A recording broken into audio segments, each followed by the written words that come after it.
So hopefully by the end of this session, you'll have a bit more confidence about what you can do and the steps that you can take as an organisation.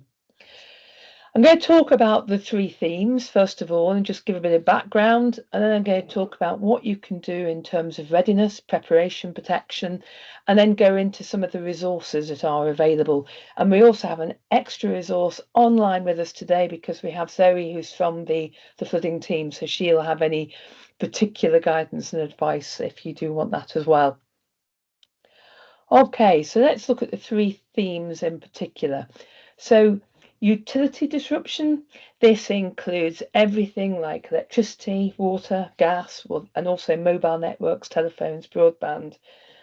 And these services pretty much underpin almost every business activity, whether it's from payments and IT systems to hygiene and staff being able to go to the toilet, heating, communications.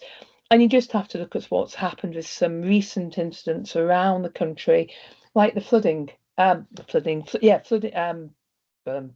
ahead to flooding, like water shortages in Kent, broadband outages in Cornwall. I mean, there's been an awful lot going on around the country. And there always is, it's regularly in the news. Infrastructure failure can include things like transport networks, roads, bridges, supply chain routes. And with these, even if your premises themselves are unaffected, you have to remember that your staff, your suppliers, your customers themselves could be impacted by any sort of infrastructure failure. And then flooding. The Environment Agency like to talk about fluvial flooding and pluvial flooding. So basically, flooding from rivers, surface water, groundwater, or just really intense rainfall. And it doesn't actually need a major weather event these days to cause some sort of flooding disruption, because even very localized flooding can affect access, utilities, and safety. And I mean, even I've noticed rain patterns are changing. I mean, you get these sudden torrential downpours that can cause quite localized flooding. And these risks are all, like I said, they rarely happen in isolation. A single disruption can cascade because they're all interconnected.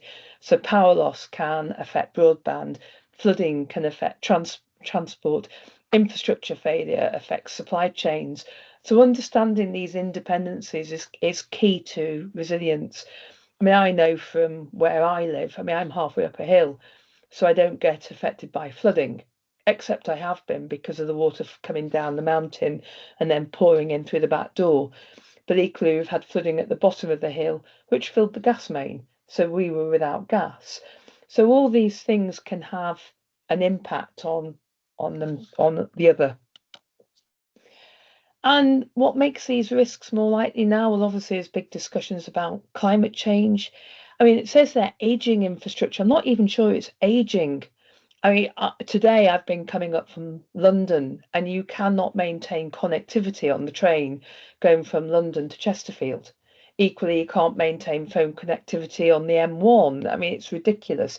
My sister lives in Malta, which you don't think about as being quite so developed, but she can talk to me on a WhatsApp call from anywhere on the island, and I can't even go upstairs to continue a call on WhatsApp. We have greater interdependencies and a much more reliance on those interdependencies, particularly with the increase of digital technology. And there's supply chain fragility. Supply chains have become much more complex, much more global, and there's just a lot more fragility to those supply chains. So let's look at the impacts. The first, the disruptions can impact your people, your operations, finances, and your reputation. And the more dependent you are on things like digital systems, supply chains, physical premises, the more significant that impact can be. So let's just take a moment to think about your own business as we go through each of these.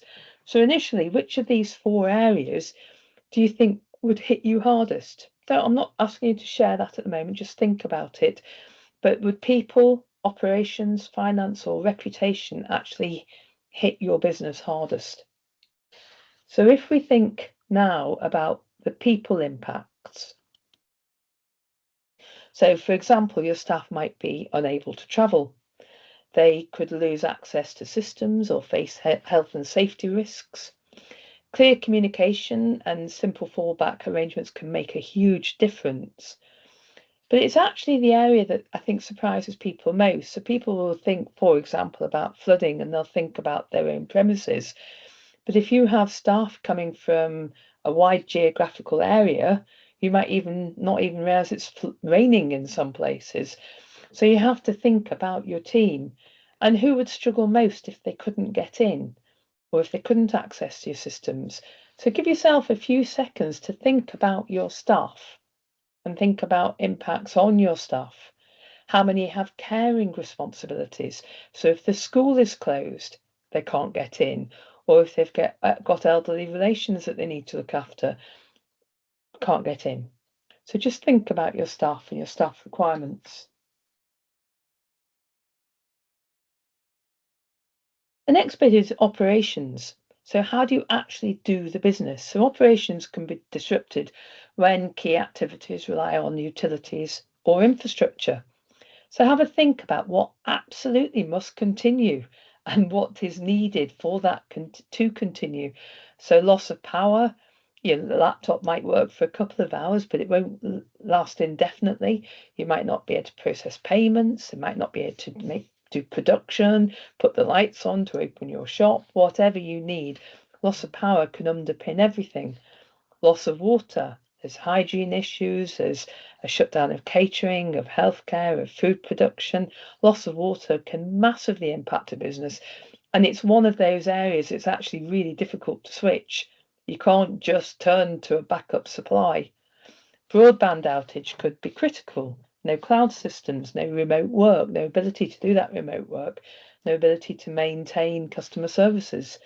You've probably experienced something in your own organisations before. So just think for a moment about what has happened and the impact on business operations.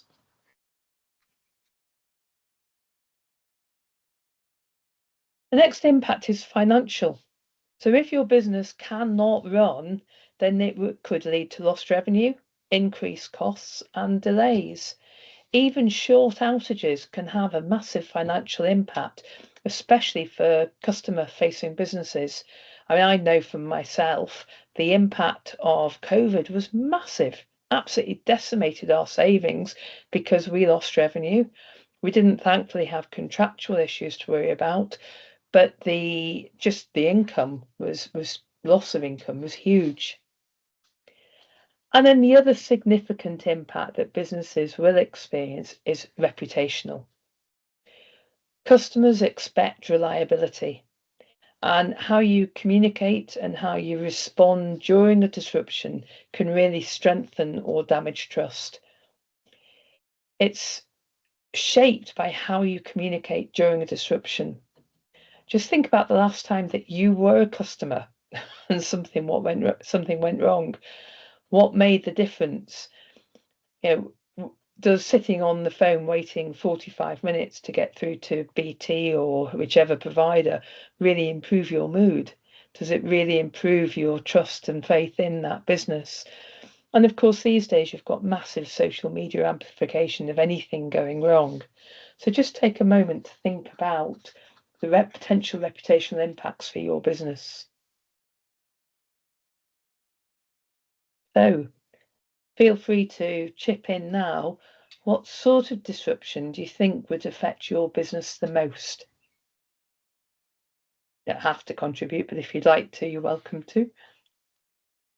So it's a right mix, because we've got the animal centre where we're looking after animals, we've got the vets, we've got retail shops. So yeah, it's a, if staff couldn't get in to look after the animals, Yeah. what would we do?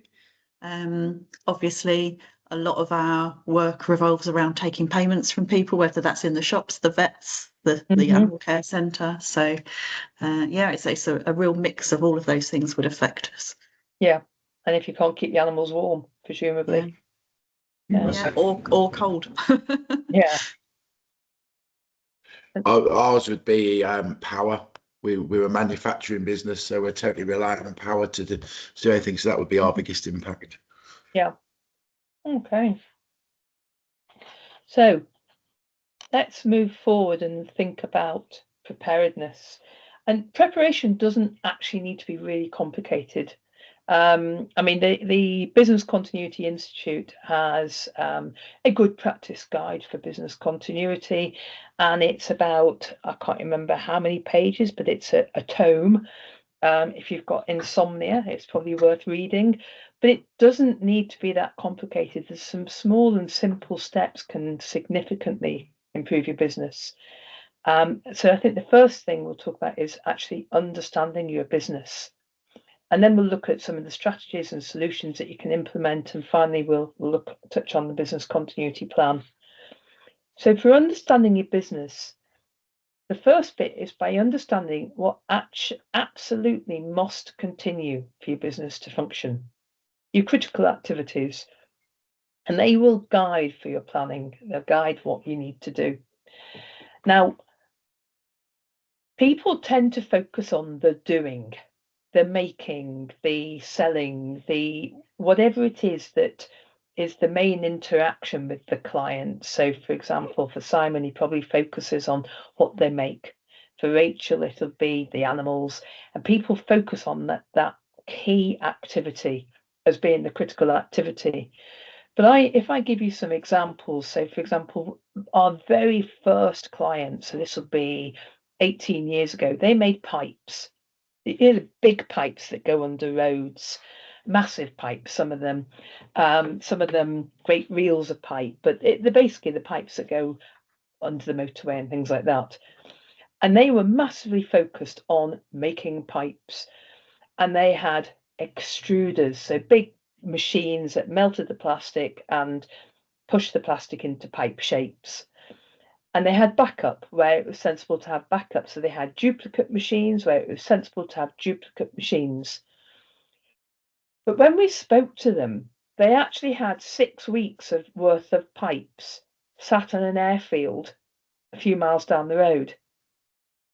And actually, the most critical part of the business was the daily phone call that they received to tell them where the pipes had to be delivered, because that phone call came in every day.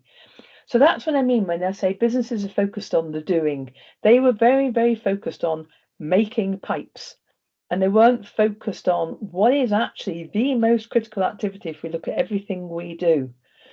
And even tail end of last week, I was at a sixth form college, and they are very focused on teaching because that's what they do. But when you actually look at the critical activities, if stuff happens, they can get away for a week or two without teaching. But if something happens at the wrong time of the year, enrolment is absolutely time critical. And they've already got plans in place and they haven't even thought about enrolment. They haven't thought about catering. They haven't thought about some of those other things that are actually a lot more time critical than teaching. So you need to take a holistic look at your business and then think about one thing that is absolutely critical, that underpins everything. And it really is often the less visible activities that really do matter. Once you've done that, you can then start to look, particularly for that main critical activity, but for any others, you can look at what it depends on. So people, premises, utilities, suppliers, IT systems, and information. And when you're doing this, you can then start to think about where the vulnerabilities are in that. So what does that what does that activity really need? Does it need 6 particular members of staff? Does it need skills that only certain people have? Does it need particular computer systems? Is it single source supplier, for example? So you're trying to think about everything. So just take a moment and think about, so a critical activity for your business, and think about some of the dependencies that that activity requires to function. So just take a moment to think about that.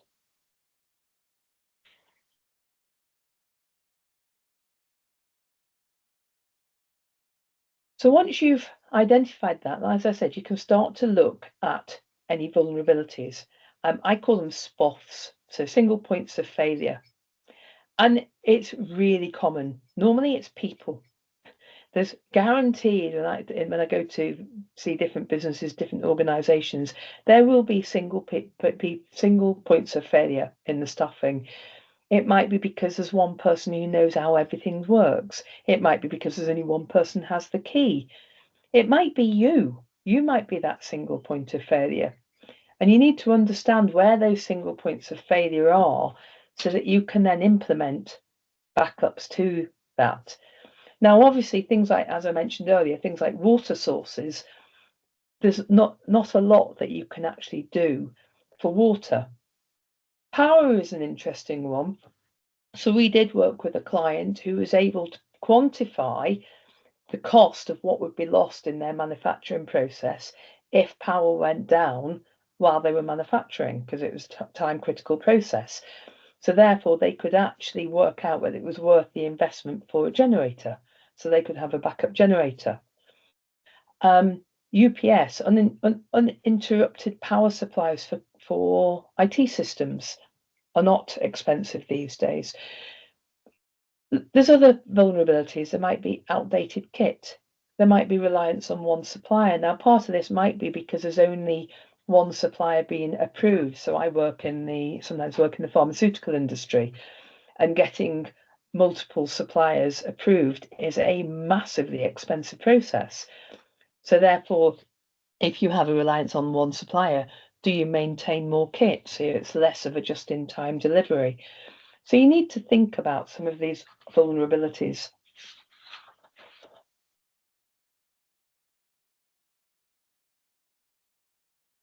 So I've said that there's some simple fallback options like a UPS, uninterrupted power supply on things like computer servers, alternative communications channels. How can you speak to your staff? How can you speak to your customers?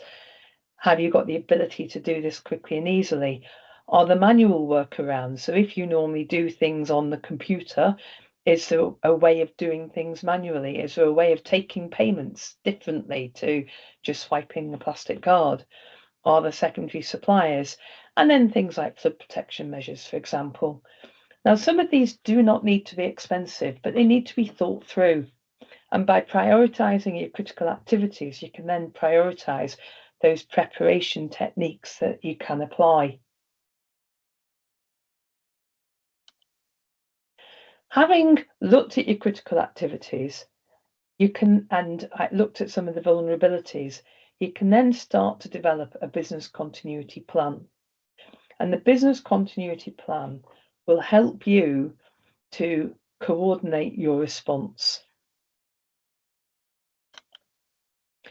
Now, there's guidance for developing a business continuity plan on the Local Resilience Forum website.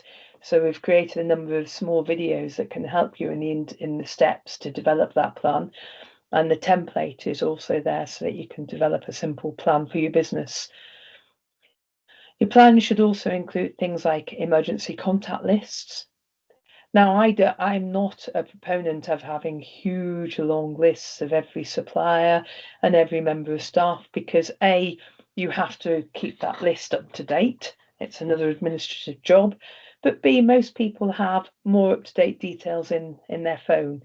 So if you've got WhatsApp lists and the ability to actually communicate with people, then that is absolutely fine. It's whatever suits your business. Staff, especially where you've got larger organisations, they need to be aware of their roles and responsibilities, particularly if you're giving them additional roles and responsibilities within that plan. So if somebody is likely to be needed to be called out at 7 in the morning or 10 at night, they need to know that that is the case. And that if they are called out, that they will have particular responsibilities within the plan, whether it's part of the response coordination or whether it's because they needed to come to the site to fulfill particular jobs. You might have communication templates. The last thing you want at 10 o'clock at night is trying to think about how you're going to phrase a social media post, for example, or some sort of communique for the website. So if you can have some outline templates, they are useful. And then any grab and go information that you need. So if you are in a if you do have a flood risk, for example, that you know where your sandbags are kept. So something that's just very quick and easy, and it's all documented so people can get hold of it.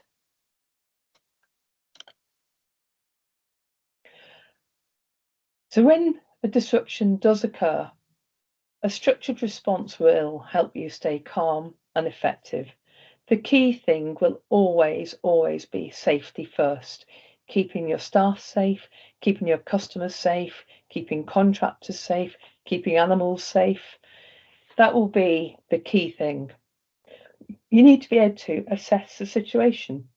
You need to understand what's affected, what's working and what's not working, and what can you do. You need to activate your plan, and that's looking at the role and making sure people, like I said, know their roles within the plan, who you need to communicate with, and what your priorities are. Communicate clearly. Customers will and other stakeholders will be much more tolerant if you are communicating regularly and clearly and honestly. If you're able to say and explain what is happening and the steps that you're taking, they'll be much more open to what you're saying, and they'll be much more prepared to give you a little bit of leeway. And document decisions. Now, it's key to remember that in business continuity itself, you don't have to, the purpose of business continuity isn't to deliver 100% of services straight away. So it might be that within your business continuity plan, when you've worked through the process, that you have decided that there's particular customers you're going to focus on, there's particular activities that you're going to focus on. So it might be, for example, for Rachel, you're going to look after the animals that you've got, and it might be that you'll go without sales for a short time.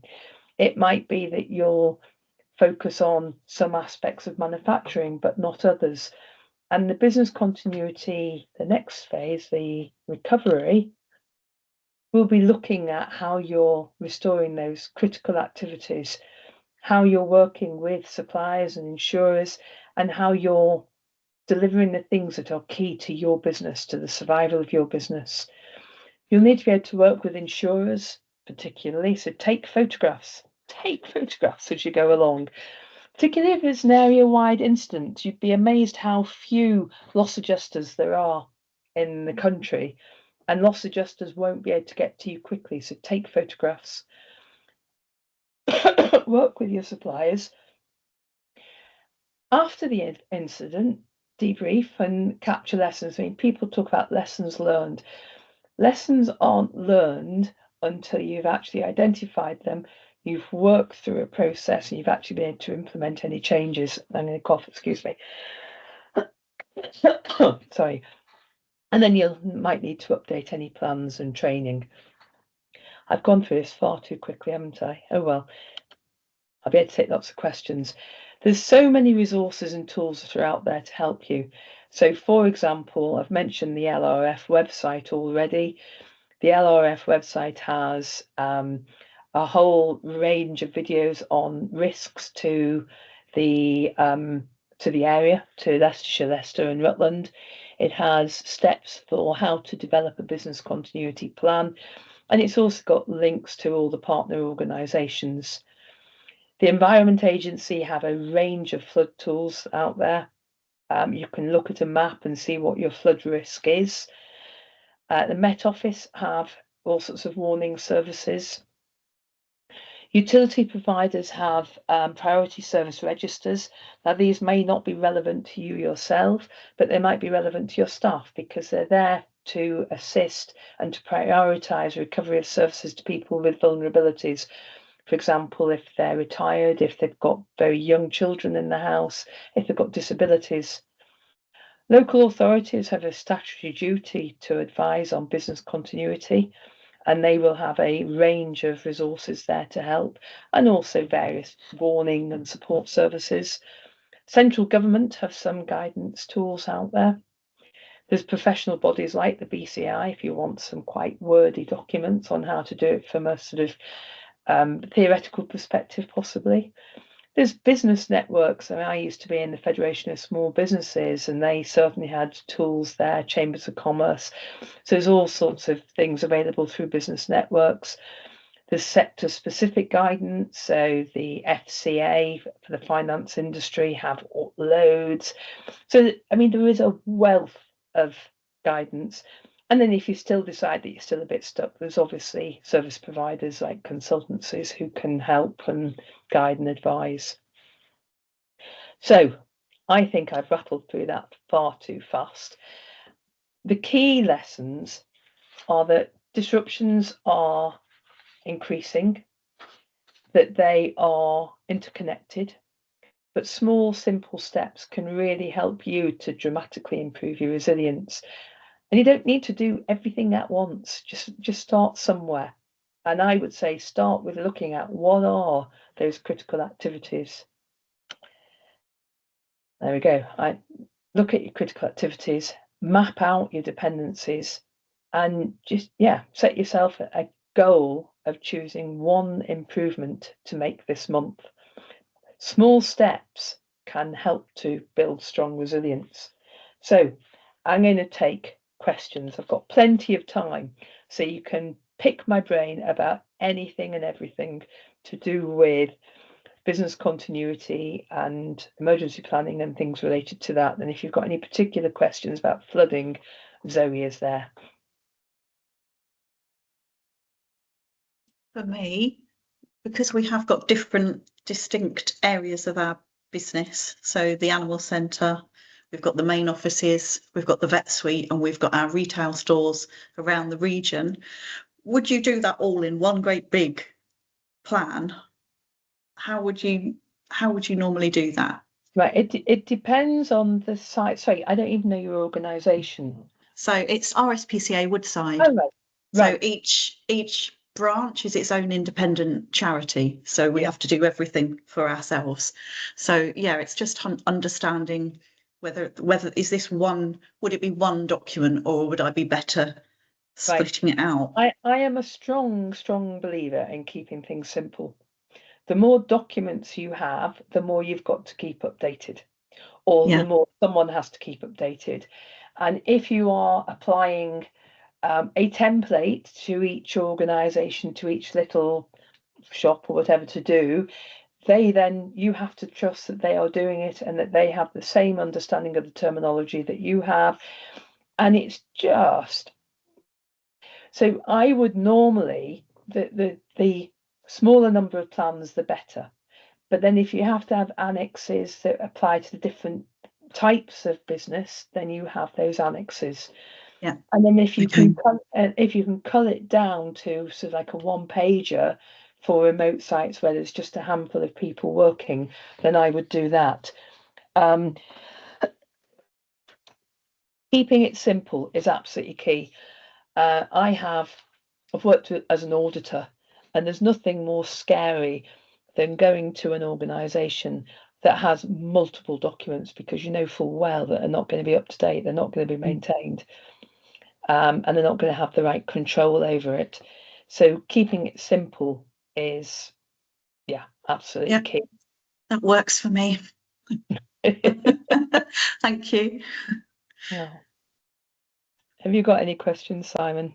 I think from my side, a couple of things. First of all, just to say, I don't think you've gone through it too quickly, because I don't like sitting on webinars that people talk about. I was on one the other day, probably the worst I've ever been on, where people are just sort of talking for the sake of talking. So I've got a lot out of it.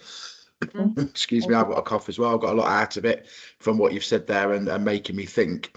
I suppose you sort of you think about the bits that are going to be critical, and it's probably linking in a little bit with Zoe on this one, because we many years ago we did get flooded, even though we're not in a flood area. I don't know if we remember, I can't remember how many years ago it was, but we had a massive hailstorm that dented cars, and the rain came down, and somebody said, oh, it's going to flood, and I said, don't be so ridiculous, it's fine. And then all of a sudden it flooded.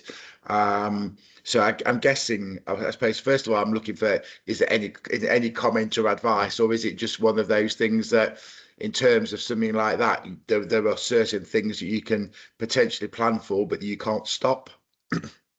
Right, I'm going to give an answer and then I'm going to hand over to Zoe. So from my perspective, people focus on flooding because of rain or rivers, but your business could just flood simply because a pipe burst. So you are susceptible for flooding, whether it's external or internal causes. Now, a business continuity tends to be, we try and make it a holistic plan. So we don't have a flood plan followed by a power cut plan, followed by another type of plan. We try to have a plan that says, okay, this is our critical activity. This is what we need to deliver the critical activity. But if, for example, you now know that you are susceptible to flooding, then there might be a flood annex that says, but if we flood, the sandbags are at A, B, and C. But not having a flood business continuity plan per se. Your business is susceptible to a number of risks. But if you take the approach that to deliver manufacturing, we need premises, we need equipment, we need supplies, we need staff, we need IT systems. So therefore, how do we make each of those aspects resilient? Some of it might be raising it off the floor. So whether the flood is internal or externally caused, it means it's off the floor. Some of it is by, right, we are expanding. So let's expand so we have two sites rather than one site. And it's thinking about things more strategically, but rather than, right, we're susceptible to flooding, we're going to have a flood plan, we're susceptible to power cuts, we need a power cut plan. That's not the way to go about it. It's saying, this is what we need to deliver our critical activities. Therefore, how do we make this resilient? Okay, that's good. Thank you. I'm going to hand over to Zoe now. Yeah, thank you. I would start with the basics and play the sort of what if game. So what if we did flood, what's the first thing you would do? And you'd probably look at your insurance cover, and the amount of people who then find out they're not covered for what they thought they were covered is quite surprising. So I would certainly look at the type of insurance you've got and whether that covers you for flooding. And then I think some people who've got sort of business insurance are covered for more than what they thought, you know. So if you have to then rent premises elsewhere, some insurance companies cover that as part of your, you know, expenditure. So it's all about playing the what if game. If we flood, or even if you didn't flood but the roads around you are flooded and you can't get into your business or your staff can't get in and all of that kind of thing, you know, what would that impact you? You know, what would the impact be? Okay.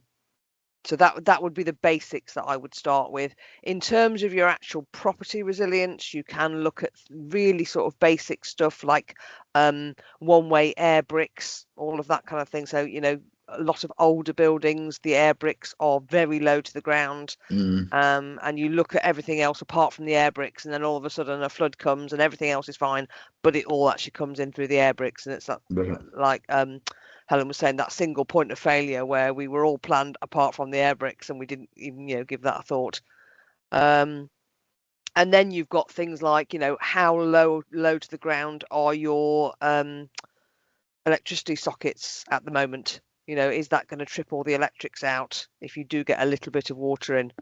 So there is a lot you can do to think about in advance. We try and use a website called Flood Mary quite often.